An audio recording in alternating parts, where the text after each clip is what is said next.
Chers amis, téléspectateurs, téléspectatrices de Notre-Dame TV, bienvenue à cet enseignement consacré à la solennité de la Toussaint.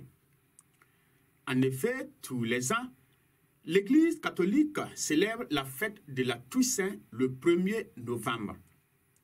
C'est une fête de précepte ou encore une fête d'obligation. L'expression fête de précepte ou encore fête d'obligation désigne dans les droits canoniques les grandes fêtes de l'Église catholique dont les fils et les filles doivent participer à la célébration de la messe, canon 1246. Cela signifie que tout baptisé est tenu d'aller à la messe ces jours-là, ou, à défaut, de participer à la prière là où il n'y a pas de célébration eucharistique. En rappel, ces fêtes de précepte ou ces fêtes d'obligation sont Pâques, Ascension, Assomption de la Bienheureuse Vierge Marie et bien évidemment la Toussaint. La fête de la Toussaint honore à travers tous les saints connus et inconnus, tous les hommes et toutes les femmes qui ont été admis dans la béatitude divine, c'est-à-dire dans la vie éternelle. Dans l'année liturgique, 5 grands saints se trouvent mis en avant. Ce sont la Vierge Marie, Saint Joseph, Saint Jean-Baptiste et les saints Pierre et Paul. Autrement dit, par cette fête, qui est une très grande solennité de l'année liturgique, avec Noël, Pâques, l'Ascension, l'Assomption, la Pentecôte, l'Église propose à ses fils et à ses filles d'honorer la foule innombrable et anonyme de ceux qui, ayant achevé leur parcours terrestre, partagent désormais la vie, le bonheur, la sainteté de Dieu. Naturellement, ils sont infiniment plus nombreux que ceux que l'Église, après les avoir béatifiés et canonisés, honore nommément comme témoins et exemplaires de la foi. Mais ils n'ont pas suivi d'autres chemins. Non, comme eux qu'on a reconnus, béatifiés ou canonisés, ces saints anonymes se sont comportés en enfants de Dieu, portés par l'espérance d'être un jour et aussi accueillis par lui comme leur Père et s'efforçant de leur mieux pour se faire de se comporter selon l'esprit des béatitudes évangéliques que nous lisons dans l'évangile des jours. Elles aussi ont vécu l'évangile du Christ. Elles aussi ont été témoins du Christ. Elles aussi ont mis en application le précepte d'amour du Christ. Bref, elles aussi ont suivi le Christ sur le chemin de béatitude qui débouche toujours sur la croix et la résurrection. Aujourd'hui donc, nous célébrons la fête de Toussaint comme une fête de précepte, une grande fête. Et elle l'est réellement. Cependant, la fête de Toussaint n'a pas toujours existé dans l'Église. Non, la fête de Toussaint n'a pas toujours existé dans l'Église. Il y eut un moment où elle n'existait pas. Et donc, il y eut un moment où elle a commencé d'exister comme tant de fêtes chrétiennes, à l'instar des autres fêtes de préceptes que nous venons de citer. Comment en est-on donc arrivé à fêter Toussaint dans l'Église catholique? D'abord, sachant que pendant longtemps, la fête de Toussaint fut célébrée dans la mouvance de Pâques et de la Pentecôte. En d'autres termes, en ses débuts, l'on célébrait la fête de Toussaint entre Pâques et Pentecôte. On ne la célébrait donc pas le 1er novembre, comme c'est le cas aujourd'hui. Donc, étant donné qu'à ses débuts, on célébrait Toussaint entre Pâques et Pentecôte au 5e siècle en Syrie, c'était le vendredi de Pâques qu'elle était célébrée. Tandis qu'en Orient, cette fête est célébrée le dimanche dans l'octave de la Pentecôte, c'est-à-dire le dimanche après Pentecôte. Ce qui signifie qu'il y a, ou du moins qu'il y avait un lien entre la fête de Toussaint, Pâques et Pentecôte. Il faut dire tout simplement que ces liens avec Pâques et la Pentecôte donnent l'essence originelle de la fête de Toussaint. Et alors, quel est ce sens-là? À travers la fête de Toussaint qu'on célébrait dans la mouvance de Pâques et de Pentecôte, il s'agissait de célébrer la victoire du Christ sur la mort dans la vie de beaucoup de femmes et de beaucoup d'hommes. Le livre de l'Apocalypse de Saint Jean nous dit qu'une foule immense de saints, de martyrs, ayant lavé leurs robes dans le sang de l'agneau, tenant des palmes à la main, chantaient la victoire de l'agneau immolé.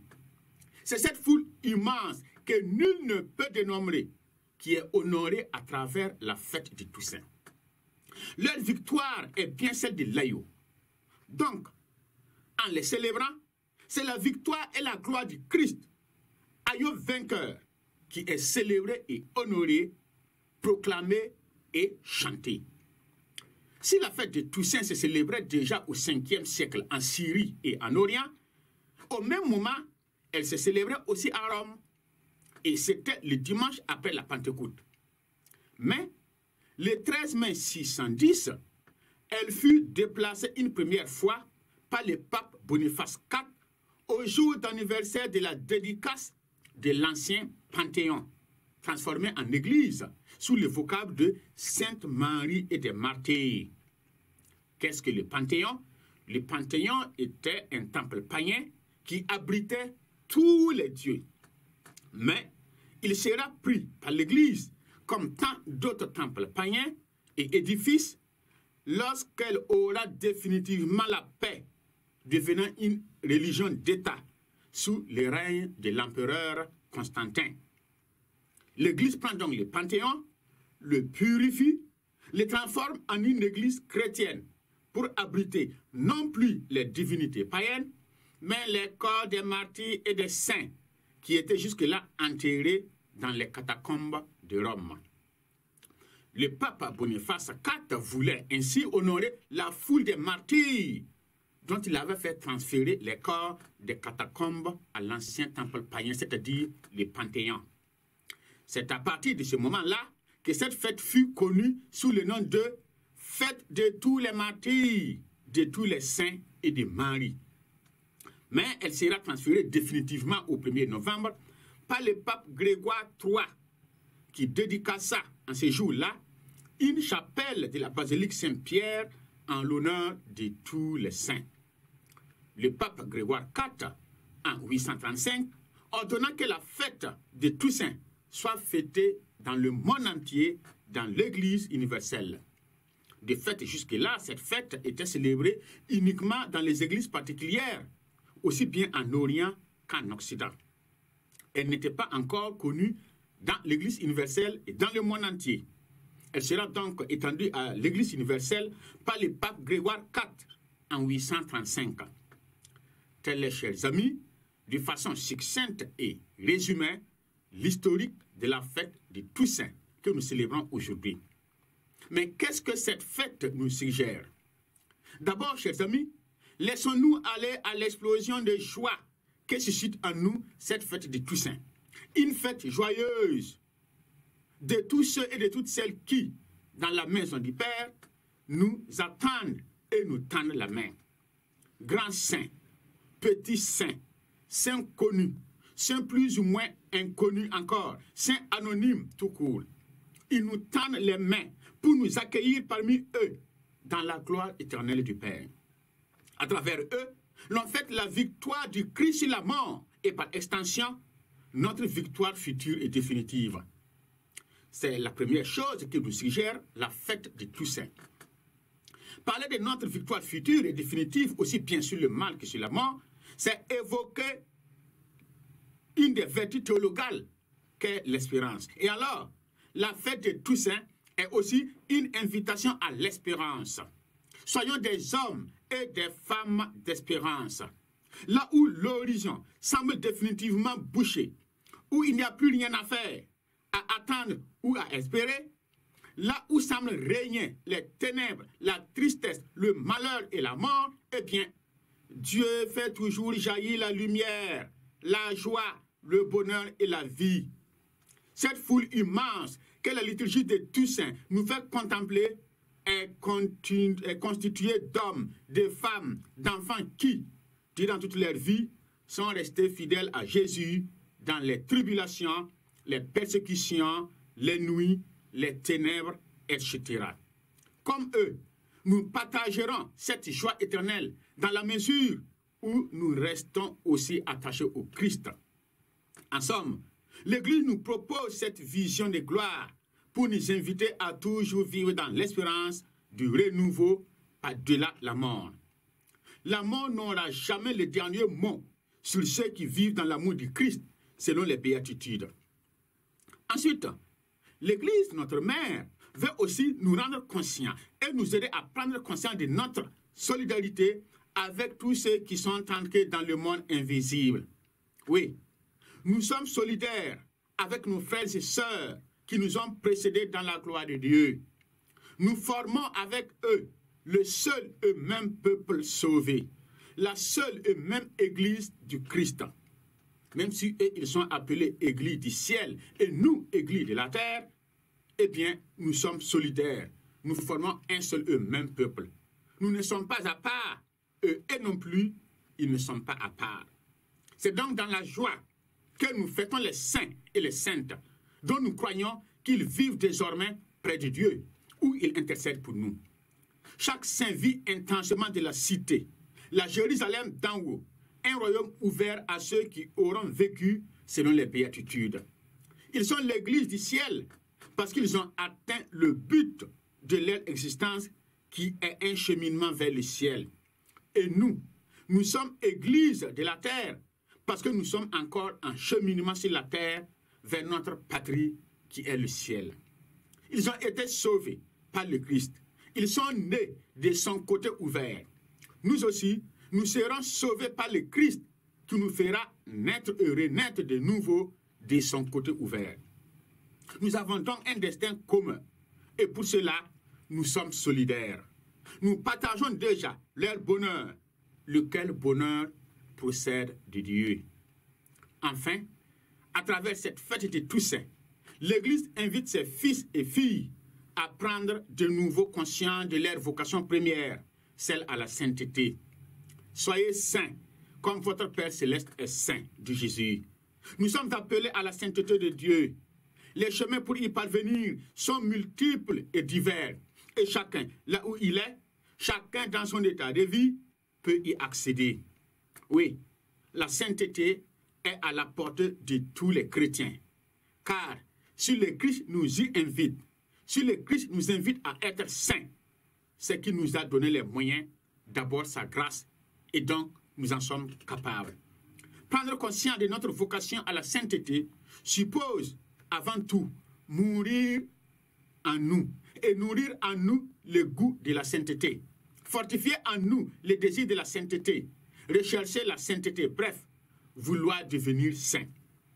Nos frères et sœurs qui y sont parvenus en ont reçu la grâce, certes, mais ils ont coopéré par leur engagement total à vivre dans l'amour de Jésus, à vivre les béatitudes. Pourquoi pas nous? C'est possible pour nous aussi. Les saints et les saintes furent des hommes et des femmes, tout comme nous, avec leurs qualités et leurs défauts. Nous aussi, avec nos défauts et nos qualités, nous pouvons et nous devons les rejoindre dans la gloire du ciel qui nous a été promise. Nous sommes donc invités à prendre conscience de notre solidarité avec les saints. Cela s'entend communier avec eux à la gloire du Christ qu'ils contemplent déjà. Cela est déjà possible sur terre et le lieu par excellence de la communion avec eux est sans conteste l'Eucharistie. En effet, c'est dans l'Eucharistie que le Christ Jésus les a sanctifiés de la plénitude de son amour. Et donc c'est dans l'Eucharistie que nous pouvons demander humblement à Dieu de nous faire passer de cette table où il nous a reçus en pèlerin au banquet préparé en sa maison où festoient déjà les saints innombrables, connus et inconnus, dans l'entente que nous les y rejoignons un jour. Chers amis, téléspectateurs, téléspectatrices de Notre-Dame TV, heureuse et bonne fête de Toussaint à toutes et à tous. Oh, tu es sacrifié pour nous. Oh, tu es sacrifié pour nous.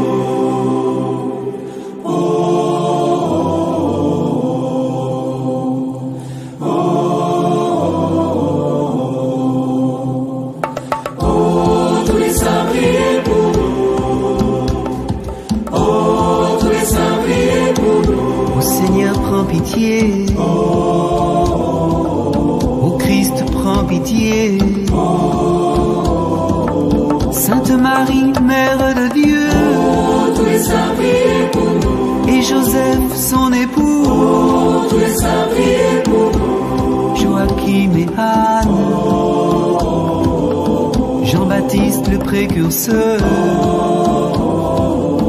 Abraham et Moïse, Tu es sacrifié pour nous. Élie et tous les prophètes, Tu es sacrifié pour nous. et tous nos pères, témoins de Dieu, Pierre, Paul et André, Tu es sacrifié pour nous. Jacques et Jean, Tu es sacrifié pour nous. Thomas et Philippe, apôtres du Seigneur, Marc, Luc et Matthieu, Tu es sacrifié pour nous. Marie-Madeleine, Tu es sacrifié pour nous. Étienne et Barnabé, témoins de la résurrection, Ignace d'Antioche et Laurent, Tu es sacrifié pour nous. Perpétue et Félicité, Tu es sacrifié pour nous. Agnès et Blandine, martyrs de tous les temps, Irénée et Athanase, Tu es sacrifié pour nous. Ambroise et Augustin, Tu es sacrifié pour nous. Léon et Grégoire, gardiens de l'unité, Basile de Césarée, Tu es sacrifié pour nous. Jean Chrysostome, Tu es sacrifié pour nous. Cyril et Méthode, Séraphin de Saron, Benoît et Martin, Tu es sacrifié pour nous. Antoine et Bruno, Tu es sacrifié pour nous. Bernard de Clairvaux, et tous les moines chercheurs de Dieu, François et Dominique,